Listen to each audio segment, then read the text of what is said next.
Beaucoup pensent que la bénédiction vient seulement après la compréhension complète de la Bible.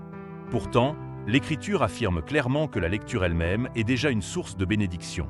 La Bible déclare sans ambiguïté « Heureux celui qui lit et ceux qui entendent les paroles de la prophétie et qui gardent les choses qui y sont écrites. » Apocalypse chapitre 1er, verset 3, ce verset est fondamental. Il établit un principe simple mais puissant. Lire la parole de Dieu apporte une bénédiction. La bénédiction ne dépend pas d'un niveau théologique, ni d'une capacité intellectuelle exceptionnelle. Elle commence dès l'acte de lire. Pourquoi? Parce que la parole de Dieu n'est pas un texte ordinaire. Elle est vivante, spirituelle, porteuse de lumière. Même lorsque tout n'est pas compris, l'esprit agit. La lecture expose l'âme à la vérité, prépare le cœur et ouvre l'intelligence progressivement.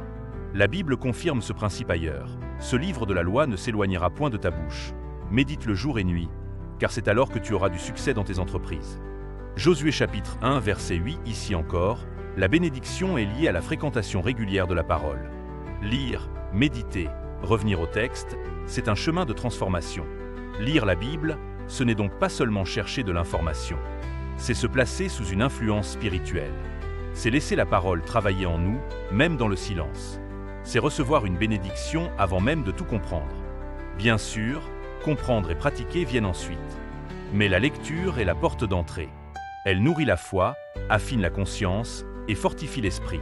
Lire la Bible n'est jamais un acte neutre. Chaque lecture est une semence. Chaque page lue est une exposition à la vérité. Lire la parole, c'est déjà marcher dans la bénédiction. Abonnez-vous à FOSS Ministries pour soutenir la chaîne.